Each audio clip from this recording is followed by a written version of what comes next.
अब आप देखें मैंने जैसा आपको बताया वैसा थोड़ा तुलनात्मक देखें। आज हमारे रनिंग केस हैं, एक्टिव केस हैं 2688 और इनके लिए बिस्तर हमारे पास तैयार हैं 23,261। ऑक्सीजन बेड अब हमारे पास कंफर्म केस और सस्पेक्टेड केस, जो सस्पेक्टेड केस होते हैं वो भी हमारे पास में है और दोनों को अगर हम योग बनाए तो होता है 3,345। ये हमने बढ़ा के कर रखी है 5,200 बेड और 15 जून तक ये संख्या बढ़ा के हम कर देंगे 12,000। 15 जून में 8 दिन बाकी हैं, ये भी ध्यान रखें। हमारे लगभग अंतिम स्टेज पर ये ऑक्सीजन के बेड की संख्या इतनी तेजी से बढ़ रही है। जरूरत कितने की है और आप देख रहे होंगे कि हम तैयारी कितनी कर रहे हैं। थोड़ा आगे की ओर ले चलूंगा मैं आपको आईसीयू के बेडों की तरफ। अभी हमारे भोपाल में 108, इंदौर में 108, भोपाल में 98, ऐसे दोनों का योग भी मिला लें, मध्य प्रदेश का पूरा योग मिला के बताऊं एक जिले की जगह तो 206 एक्यूपाइड हैं हमारे पास और उसके विरुद्ध हमारे पास 1,000 से अधिक बेड वो उपलब्ध है, आईसीयू बेड, और ये 30 जून तक 2,000 हो जाएंगे।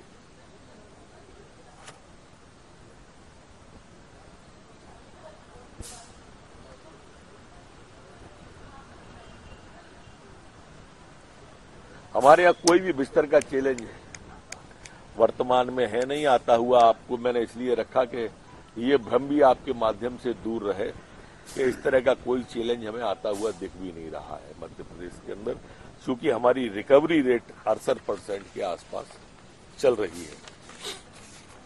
दूसरा विषय जो आपके माध्यम से आता रहता था, तीसरे विषय ने लगभग दम तोड़ दिया है प्रवासी मजदूरों वाले ने, और इसलिए दूसरा विषय है कि आज तक मध्य प्रदेश सरकार ने 1,27,75,000 मैट्रिक टन गेहूं, 15,72,500 किसानों से खरीदा है। इतना बोलने के बाद मैं आप सबको चाहूंगा कि आप थोड़ा इधर मुखातिब हों। आज हमने हिंदुस्तान का एफसीआई का भी रिकॉर्ड तोड़ दिया, हमने पंजाब का भी रिकॉर्ड तोड़ दिया गेहूं प्रोक्योरमेंट। आज तक एफसीआई का रिकॉर्ड कभी नहीं टूटा, पंजाब का रिकॉर्ड नहीं टूटा खरीद में, और मध्य प्रदेश ने ये उन विपरीत परिस्थितियों में गेहूं खरीदना प्रारंभ किया जब कोरोना का लॉकडाउन चल रहा था। तब लगभग कुछ जानकार और विशेषज्ञ हमसे कहते थे कि कोरोना गांव तक पहुंच जाएगा, अगर आपने मंडियां खोली तो, आपने सोसाइटियां खोली तो सोशल डिस्टेंसिंग खत्म हो जाएगी, और अगर एक बार गांव में पहुंच गया तो दिक्कत होगी। उस दौर में मुख्यमंत्री शिवराज सिंह जी चौहान ने रिस्क ली और किसानों ने उनकी बात मानी, पर आप देखेंगे न तो कोरोना गांव में पहुंचा, पर गांव का गेहूं सोसाइटी पर पहुंचा, मंडी में पहुंचा, और मध्य प्रदेश ने दोनों रिकॉर्ड तोड़ दिए, एफसीआई वाला भी तोड़ दिया और ये भी हुआ, और देश के अंदर पहले स्थान पर मध्य प्रदेश आज पहुंच गया है।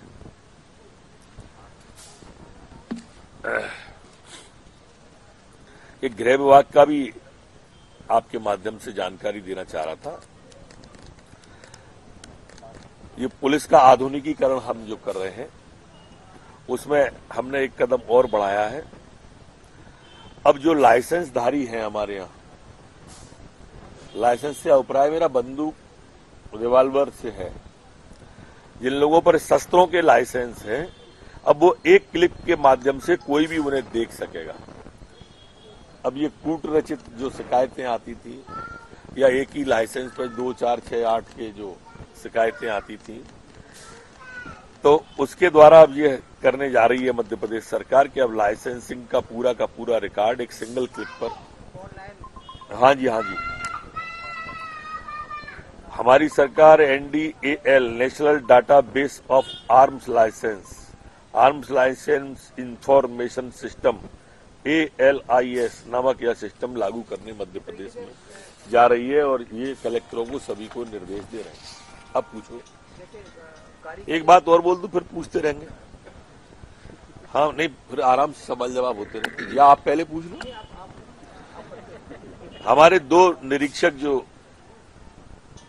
वीर गति को प्राप्त हुए थे, चंद्रपाल यादव, देवेंद्र चंद्रवंशी, उनको 50 लाख रुपए दिए जा चुके हैं। कर्मवीर योद्धाओं के तहत नौकरी दी जा चुकी है और अब ये तय किया है कि कोविड-19 में महामारी के नियंत्रण में सराहनीय सेवा प्रदान करने वाले सभी कर्मवीर योद्धाओं को कर्मवीर योद्धा पदक दिया जाएगा मध्य प्रदेश की पुलिस के अंदर। अब आराम से पूछ लें आप।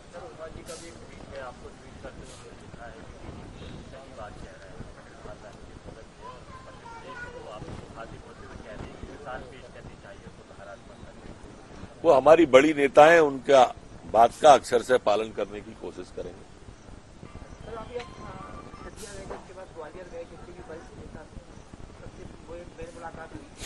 इससे पहले मुख्यमंत्री आपके यहाँ आए, आपके यहाँ उन्होंने ब्रेकफास्ट किया, जल्दी अपनी जगह सारे मंत्रियों से मिलकर आए, इसके बहुत सारे क्या माने निकाले? सभी मेरे से बड़े हैं, उम्र में भी और अनुभव में भी। उम्र में बड़े थे तो आशीर्वाद लिया और अनुभव में बड़े थे तो मार्गदर्शन लिया। पहली बार ग्वालियर गया था इसलिए उन सबका मार्गदर्शन और आशीर्वाद लिया। 2018 में ग्वालियर से ही सत्ता परिवर्तन हुआ था, कांग्रेस की सरकार बनी थी, क्योंकि 12 सीटें जो कांग्रेस की थी एकदम उसका उछाल आया था, 26 सीटें कांग्रेस की वहां आई। 2020 में भी ग्वालियर संभाग के में लोगों ने शामिल किया है, इलेक्शन फिर वहां होने हैं, तो क्या इसकी राजनीति फिर परिवर्तन कर देगा? ग्वालियर तो ग्वालियर है। आप ही बता रहे हो करता जा रहा है तो फिर कर देगा, तय मान के चलो आप, सिलसिला कभी न टूटे। मनरेगा का काम बारिश के दौरान बंद होगा, तो ये सरकार के साथ प्रवासी मजदूर आए हैं उनको मनरेगा नहीं, इस तरह की प्लानिंग करने का कहा गया है माननीय मुख्यमंत्री जी के द्वारा कि वो काम जो बरसात में भी चल रहे हैं, जैसे पौधारोपण, इस तरह के जो काम है जो बरसात में भी चलते हैं वो हम बरसात में भी जारी रखेंगे। कोई को भी मनरेगा के कामों में दिक्कत नहीं आने देंगे। उस तरह का प्लान सरकार कर रही है और 15 जून तक मैं समझता हूं वो कार्यवाही पूरी हो जाएगी। और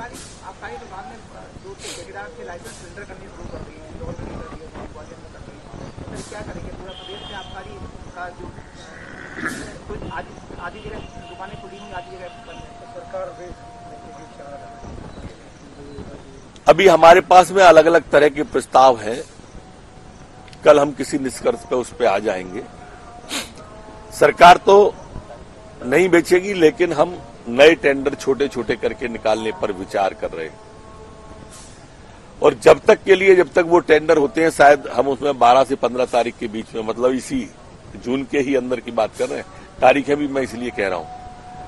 और तब तक के लिए हम छोटे 7 दिन का टेंडर, 3 दिन का टेंडर, 10 दिन का टेंडर निकाल देंगे। वो जो लोग लेंगे वो उसको बेचेंगे और स्थायी टेंडर जो छोटे छोटे ब्लॉक का या उसी तरह का ब्लॉक बनाना है, इस पर निर्णय हम कल बैठक करके लेंगे। और पूछो, गवर्नमेंट भी चलाएगी और इस तरह से चलाएंगे हम, चलाने पे इस तरह से विचार कर रहे हैं। जैसा मैंने कहा कल बैठक है तो कल तय कर देंगे, पर इस तरह पे ही सोच रहे हैं कि हम क्यों चलाएं, 7 दिन का टेंडर कर दें, 10 दिन का कर दें, जब तक मेन टेंडर होता है, जब तक कोई ले लेगा वो चलाएगा। अगर नहीं, ये भी नहीं होता है प्रयोग, तो फिर देखेंगे। वैसे कल बैठक है तय कर लेंगे। और पूछो। दिग्विजय जी कमलनाथ जी को बुलडोजर बता रहे हैं, बुलडोजर हैं, सभी सीटें जीत लेंगे। अब वो बुलडोजर किधर को चलता है ये देखो।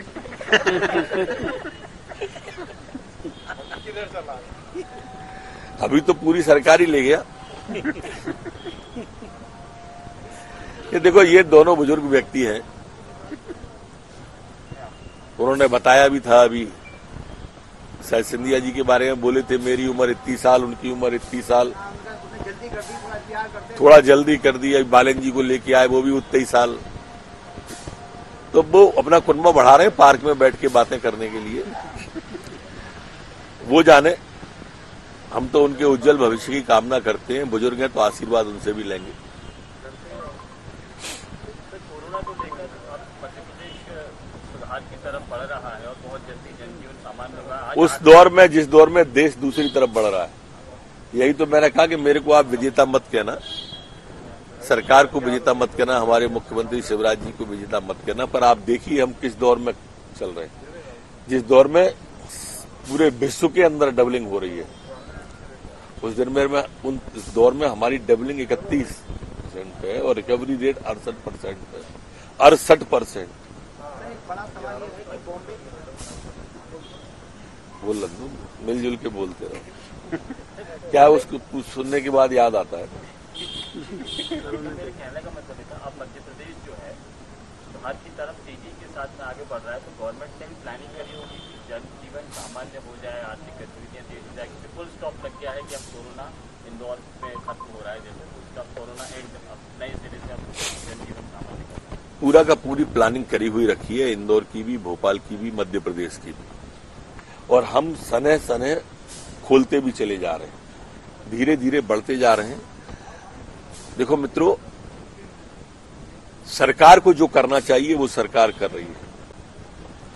निःशुल्क दवा की व्यवस्था, निःशुल्क चिकित्सा की व्यवस्था, चिकित्सालय की व्यवस्था, बेड की व्यवस्था, आईसीयू की व्यवस्था, ऑक्सीजन की व्यवस्था।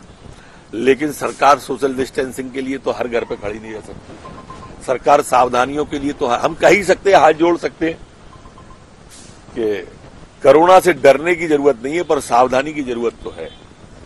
अब सावधानी आप नहीं रखोगे तो मैं क्या कर सकता हूं? हर घर पे पुलिस तो नहीं बैठा सकते ना। इसलिए फिर प्रार्थना एक बार आप सबके माध्यम से कि सावधानियां जरूर रखें। WHO जो वार्निंग दी है WHO ने कि जुलाई में ये पीक पे आ सकता है, तो उसको लेकर सर कोई देखो, WHO या तो एक ही बार बोले, कभी जून बोलता है, कभी मई बोलता है, कभी जुलाई बोलता है कि फलाने में पीक पे आएगा, और हम तो मई में भी घटाते आए, जून में भी घटाते आए। अब जुलाई आएगी तो उसको भी देखेंगे। हमारी तैयारी पूरी है। हम मध्य प्रदेश में देखो, एक भी मृत्यु कोई हो तो वो दुखद होती है, और हमारी कोशिश है कि हम मृत्यु न होने दें। बॉम्बे और दिल्ली में स्थिति है कि वहाँ जैसे दिल्ली में कह दिया कि हम बाहर के लोगों को नहीं लेंगे, केस कुछ इमरजेंसी होती है, मध्य प्रदेश के लोग वहाँ अगर होता है तो क्या करेंगे वो लोग? क्या उनके लिए गए? बहुत सारे लोग मध्य प्रदेश की दिल्ली में रह रहे हैं, अगर बीमार होते तो दिल्ली वाले तो मना कर दिया, हम नहीं लेंगे आपको। मध्य प्रदेश का कोई भी व्यक्ति अगर कहीं भी अच्छी हालत में नहीं है और वो मध्य प्रदेश सरकार से कहेगा कि उसे कोरोना का इलाज चाहिए, तो मध्य प्रदेश की सरकार, हमारे मुख्यमंत्री शिवराज सिंह चौहान हर मोर्चे पर अपनी जनता के साथ खड़े हैं। पूरे, अब दिल्ली की बात क्यों करें, हिंदुस्तान भर में कहीं कोरोना का मध्य प्रदेश का पेश है। अब मैं उनके बारे में, वो बहुत कहते थे कि मोहल्ला क्लिनिक खोल दी और फलानी क्लिनिक खोल दी, ये समय आलोचना और राजनीति करने का नहीं है। पर देश तो देख ही रहा है ना कि केजरीवाल जी के कारण दिल्ली की क्या हालत हो गई, और शिवराज सिंह के कारण देखो मध्य प्रदेश की क्या स्थिति है। दोनों की तुलना आप लोग करो ना, इसलिए मैंने कहा कि शिवराज सिंह जी को विजेता भले मत कहो, लेकिन आपके सामने मैं आंकड़े रखा हूं, आप एग्जामिन कर लो। अब हर चीज को उस एंगल से फिर लोग देखने लगेंगे। अभी तो हमको कोरोना को हराना, इतने तक रखें, बाकी राजनीतिक समय आएगा तब राजनीति की बात करेंगे। सर, अनलॉक हो गया है, लगातार 8 दिन से ज्यादा का समय होने जा रहा है, लेकिन कई जगह से ऐसी शिकायत आ रही है, जैसे आपने कहा भी, जनता से अपील भी की है कि सोशल डिस्टेंसिंग का पालन करें, लेकिन कोरोना योद्धा हैं जो डॉक्टर्स हैं, उन पर हमले जैसी बातें आ रही हैं। कई बार पुलिस को भी दिक्कतों का सामना करना है, निगम कर्मचारियों को बाजारों में बोल रहे हैं तो लोग मान नहीं रहे, तो क्या ऐसे में कार्रवाई होगी? एक ताजा मामला बाड़ी का भी आया। अभी कार्रवाई नहीं, हम तो हाथ ही जोड़ रहे हैं भाई सबकी जनता की। सर, मारपीट की हम कार्रवाई के लायक नहीं, और हमारे ऊपर मारपीट की घटना न करें। वो डॉक्टर के ऊपर नहीं है, वो घटना मेरे ऊपर ही है। आप हमको ही मारते हैं, हम रात दिन आपकी सेवा में लगे। आप पुलिस पे हाथ नहीं उठाते, आप मेरे पे ही हाथ उठा रहे हैं। ऐसा क्यों कर रहे हैं? कृपा करो, हम आप ही के लिए तो कर रहे हैं जो कुछ कर रहे हैं, हम अपने लिए क्या कर रहे हैं इसमें। इसलिए जो भी निर्देश हो उनका पालन करो, जो हम कर सकते हैं आपके सामने रख रहे हैं।